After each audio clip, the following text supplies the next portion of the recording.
ஆசீர்வாதம் அவர்கள் சொன்னது அவையை சுமூகமாக நடத்தி செல்வதற்கு அது அது எதிர்க்கட்சிகளுக்கு நோக்கமே இல்லைன்றார். அதில் அவர் சொன்ன ஒரு பாயிண்ட்ன்றது கேபினெட் மினிஸ்டர்ஸ் நாள் முழுவதும் இருப்பாங்க, அவங்க பதில் சொல்ல தயாரா இருப்பாங்க. ஆனா நீங்க பிரதமரை மையப்படுத்திய போராட்டம் அங்கதான் பிரச்சனைன்றதை எப்படி எடுத்துக்கிறது? மணிப்பூர் சம்பந்தமா பேச அனுமதிச்சிங்களா? அதை பேச வைக்கிறதுக்கு உங்க மேல நம்பிக்கை இல்லா தீர்மானம் கொண்டு வர வேண்டியிருந்தது. உண்மையா இல்லையா? மணிப்பூர் இன்னைக்கு வரை எரிஞ்சுக்கிட்டு இருக்கா இல்லையா?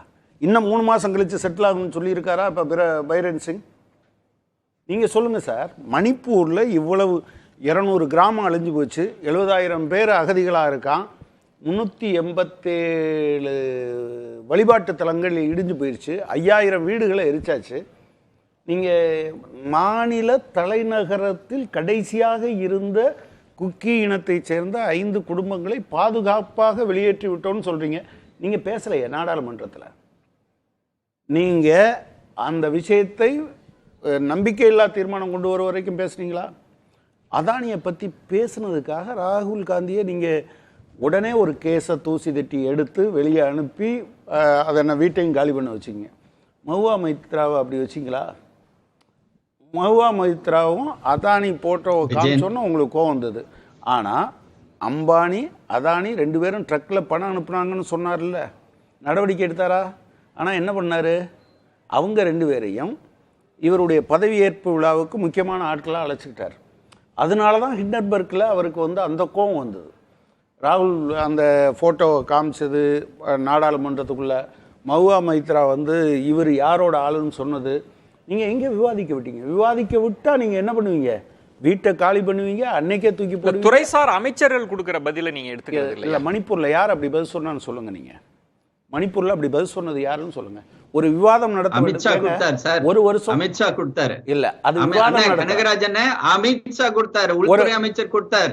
தயவு செய்து ரெக்கார்டை திரும்பி போய் செக் பண்ணி பாருங்க. இல்ல ஒரு நிமிஷம், தயவு செய்து தப்பா சொல்லாதீங்க. இல்ல அதாவது நான் அங்க எல்லாம் செஞ்சிட்டோம்னு சொல்றது இல்ல, விவாதிக்க அனுமதிப்பது. ப்ராப்ளம் என்னன்னா மணிப்பூர்ல எல்லாம் நல்லா இருக்கு, நாங்க இதெல்லாம் பண்ணிட்டோம், எனவே இதுல விவாதிக்க தேவையில்லைன்னு சொல்றது இல்ல.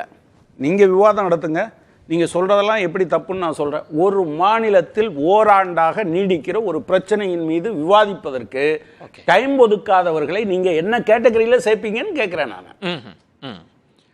பாக்கி இப்ப எப்படி சமாளிப்பார் மோடி அவர்கள் ரெண்டா புரிஞ்சுக்கலாம். இந்த வாதத்தில் வந்த தன்மையிலிருந்து புரிஞ்சுக்கிறது, எந்த வாய்ப்பும் கொடுக்காம சமாளிச்சுட்டு போறது, எல்லாருக்கும் வாய்ப்பு கொடுத்து சமாளிக்கிறது.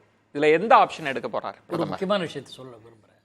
எப்பவுமே எந்த கட்சியோ அல்லது கூட்டணியோ, பெரும்பாலும் கட்சியை சொன்னேன், அறுதி பெரும்பான்மையாக கிடைக்கிற பட்சத்தில் தான் எல்லா விதமான தவறுகளும் நடைபெறும். பவர் கரப்ஷன் ஒரு ஆங்கிலத்தில் உண்டு. இது எல்லா கட்சிக்கும் பொருந்தும்.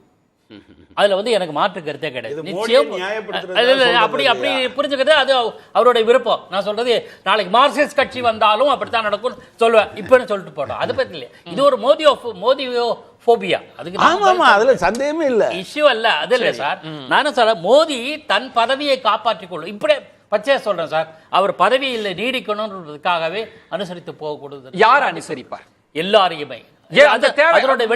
சொல்றாருல, அது அந்த தேவையே இல்ல உள்ளுக்குன்றார். நீங்க பரந்த மனப்பான்மையோடு அணுகுனா மட்டும்தான் வாய்ப்பு இருக்குமே தவிர நம்பர்ஸை வச்சு ஒண்ணும் செய்ய முடியாதுன்றார். இதுல என்ன இருக்குன்னு தெரியாது, நீங்க 1000 சொல்லுங்க, திறந்து காமிச்சாலும் தெரியும். வெயிட் பண்ணி பார்ப்போம், அவகாசம்னு ஒன்று இருக்கு, அதை காத்திருப்போம். அதுக்கப்புறம் 5 வருஷம் கழிச்சு மக்கள் தீர்ப்பு கொடுத்துட்டு போவாங்க. இடையிலே கொடுத்தாலும் கொடுப்பாங்க, அது வேற. நடுவிலே தோத்து போவோம், அது விஷயம். ஒரே ஒரு கருத்தை நான் சொல்ல விடுறேன். தேர்தல் காலத்தில் பேசப்பட்டதை நானும் கடுமையாக விமர்சித்திருக்கிறேன். நரேந்திர மோடி அவர்கள் பேசியதை நானும் கடுமையாக விமர்சித்திருக்கிறேன். ஆனால் தேர்தல் காலத்தில் பேசப்பட்டதை வைத்துக்கொண்டு விமர்சனம் செய்தார் தோழர் சொன்னார். நான் சொல்றதுக்கு அப்படி சொன்னால் பினராயி விஜயன் ராகுல் காந்தி பற்றி சொன்னதெல்லாம் நான் திரும்பி கூற வேண்டும். என்ன சொன்னார் சொல்லுங்க. எல்லாமே இப்ப என்கிட்ட இருக்கு, வீடியோ விடுங்க சார். டிஎன்ஏ பத்தி எல்லாம் நான் படிச்சேன். நேரு குடும்பத்தில் பிறந்தவர் ராகுல் காந்தி இப்படியா இருப்பார் அப்படின்லாம் கேட்டாங்க. நான் ரொம்ப விரிவா பேச இல்ல. பினராயி விஜயன் அப்படி சொன்னதாக நீங்க காமிச்சிட்டீங்கன்னா நான் இனிமே உங்களுக்கு டிஸ்கஷன் நேரம் கொடுப்பீங்களா சார்? நான் எடுத்து காட்டுவேன். சரி, மக்கள் முன்னாடி வைங்க. ஆனந்த விகடன் சைட்ல நான் படிச்சது, அதுக்கப்புறம் வேற ஏதாவது ஆதாரம் எனக்கு தெரியாது. நான் படிப்பறிவு இல்ல, மக்கள் மத்தியில வச்சிருவோம். நான் படிச்சதை வச்சு சொல்றேன். சரி, மக்கள் மன்றத்துல வச்சிருவோம், மக்கள் முடிவு பண்ண. நானும் ஒரு கருத்து சொன்ன ஒரு குறுக்கிட்டு பேசுறேன். உங்க ஜனநாயகம்னு எந்த மார்க்சிசத்தை கத்துக்கிட்டாங்கன்னு தெரியல. சரி, நான் வந்து நிறைவான உங்க கருத்து. எல்லா நாணயத்துக்கும் இன்னொரு பக்கம் உண்டு, அதைத்தான் நான் சொல்லுவேன், கடைசி வரை சொல்லுவேன். அடுத்த பக்கம் என்ன? நீங்க அவகாசம் கொடுங்க. நரேந்திர மோடி புனிதமான நான் சொல்ல விரும்பல, ஆனால் புனிதமே அற்றவர்னு நீங்க முடிவுக்கு வராதீங்க. சரி, எக்ஸாமினேஷன் எடுத்ததுக்கு முன்னாடி ஏன் மார்க் போடுறீங்க?